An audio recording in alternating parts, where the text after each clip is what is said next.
Hello and welcome. We begin with the latest from the Horn of Africa, a region that has been muddled with internal problems and conflicts. Now, President Donald Trump has said that the U.S. military has conducted an airstrike in Somalia, targeting a senior Islamic State attack planner and other members of the terrorist group. In a post on social media, Trump, who ordered the strikes for the first time in his second tenure, said the airstrikes were conducted on the Islamic State terrorists who were found hiding in the caves and threatened the security of the United States and its allies. He said that many terrorists were killed in the airstrikes, but no civilians were harmed. Trump further warned the Islamic State that anyone who was thinking of attacking America would be found and killed. However, President Trump did not name the senior Islamic State terrorist. He later published a video on his Truth Social platform showing the airstrike on Islamic State group targets in Somalia.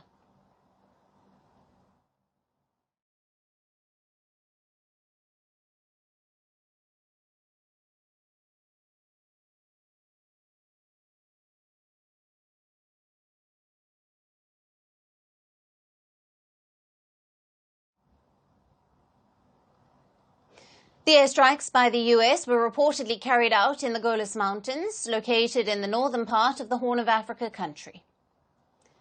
Now, the Somali president's office also said that President Hassan Sheikh Mahmoud was informed of the airstrike, and he wrote on social media platform X that he extended his deepest gratitude for the unwavering support of the United States in the fight against terrorism. Now, the United States has periodically carried out airstrikes in Somalia for years under both the Republican and Democratic administrations. In his first tenure between 2017 and 2021, Trump bombed terrorists in Somalia nearly 150 times. In comparison, former President Joe Biden, during his tenure between 2021 and January of 2025, bombed Somalia only over 40 times. Now, the airstrikes come at a time when Somalia has endured decades of civil war, frequent climate disasters, and jihadist violence from Al-Shabaab and the Islamic State. For context, the Islamic State has a relatively smaller presence in Somalia compared to the Al-Shabaab terrorists. The group was officially recognized as the Somali province of Islamic State in 2017 and has been based in the mountainous areas of the Puntland region. In recent years, the Somali franchise of the Islamic State has refashioned itself as an important part of the jihadist group's worldwide network and has launched several attacks on security forces and business centers in Somalia. To counter the growing threats from the Islamic State, Somali forces and regional forces in the Puntland state have launched several military offensives in recent months. Puntland security forces have reportedly been advancing on Islamic State hideouts in the region and have even captured several important locations. Puntland has managed to stop IS from coming out the hills and infiltrating into the locals.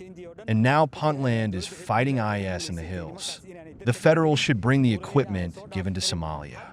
And we urge the international community is to participate in this global war also by providing us with equipment. Moreover, the U.S. strikes also come as Somaliland, Somalia's breakaway region, offers a military base to the United States in exchange for international recognition. The U.S. currently has a base only in Beodogle, which is roughly 90 kilometers from Somalia's capital of Mogadishu. It signed a memorandum of understanding with the government of Somalia last year to construct up to 5 military bases for the Horn of Africa country's national army.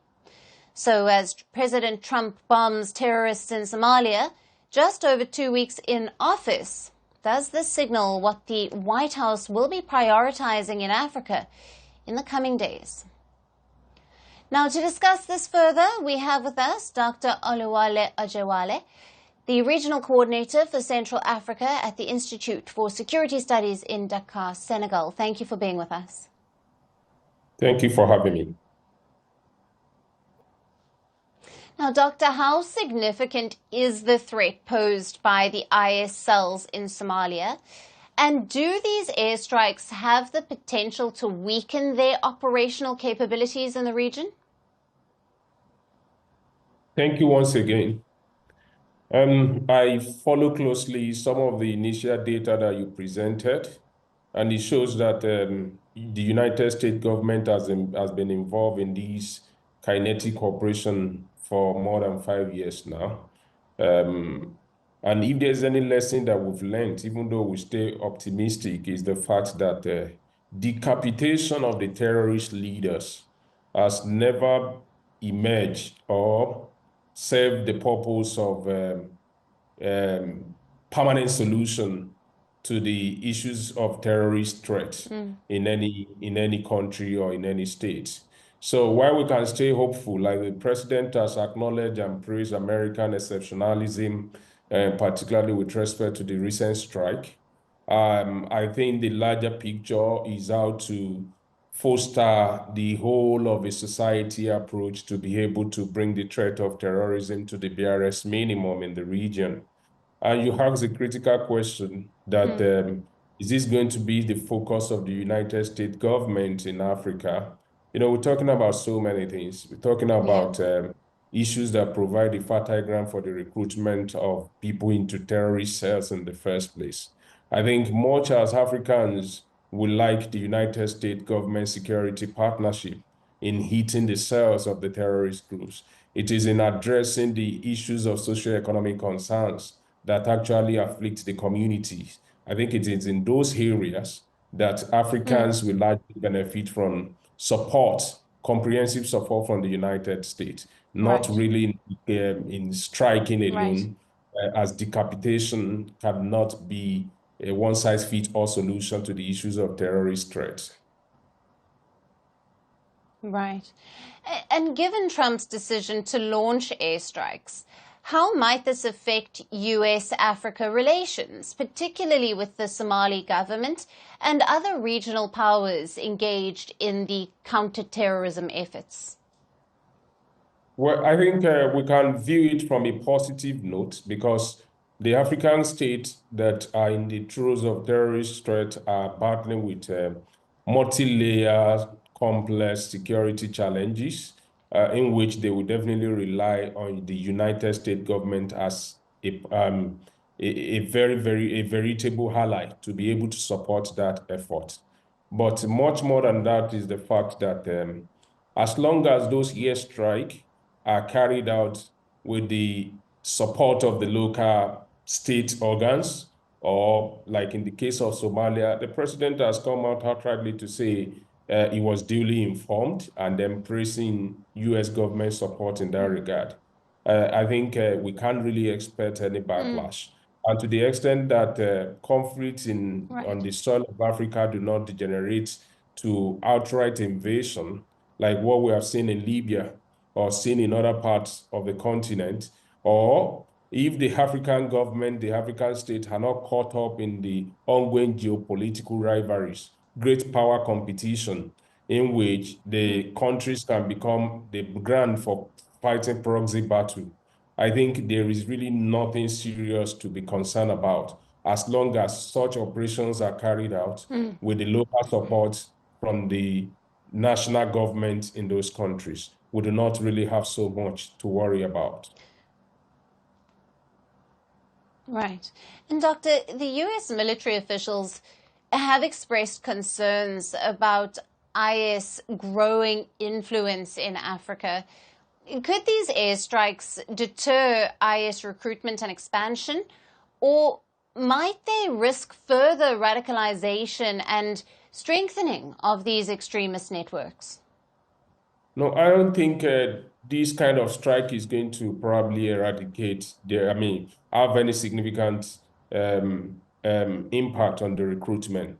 Recruitment is a function of underlying economic vulnerabilities, social vulnerabilities in those countries that make the youth susceptible to recruitment by the terrorist groups. So what this is trying to do, such strike, is to probably teach or affect or influence the leadership control of those Islamic State leaders in those places. The issues that actually feed the recruitment needs to be addressed, and that can only be addressed.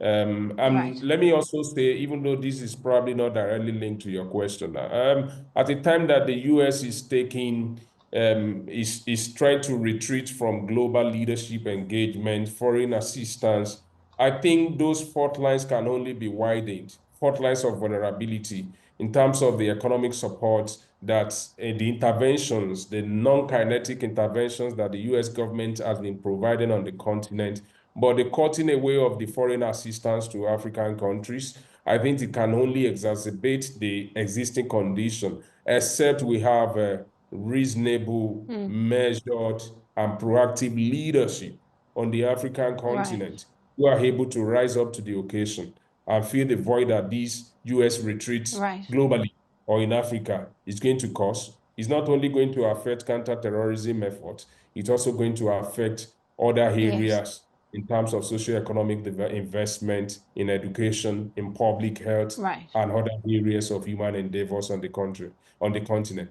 I think this should be we should get worried Right. about, not necessarily that America is not carrying out precision strike on our soil.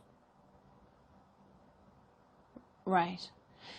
Doctor, thank you very much for being with us on Firstpost Africa. It's always great to speak with you. Thank you so much for having me once again. We're calling the show Vantage. We hope you like what we put together for you. Touted as the minimum ways defense from that video. India's neighbors were the first to send this special edition of Vantage live from the White House throughout this week. Yes, Hindu Mandir we're on our way to Tel Aviv. Measure, but it's also the perfect way to drive. I don't think that Prime Minister of Bhutan, Sherin Tagwe. Welcome to 60% of the world's office. Prime Minister Modi did the iron. We were actually How are you doing? How do you like? It's been 1 year since that meeting. Iron bars separate you from the outside. Out the vote efforts. Trump had, it says, and at $4.3 trillion. 300 billion by 2030. That's what we need to tackle climate change.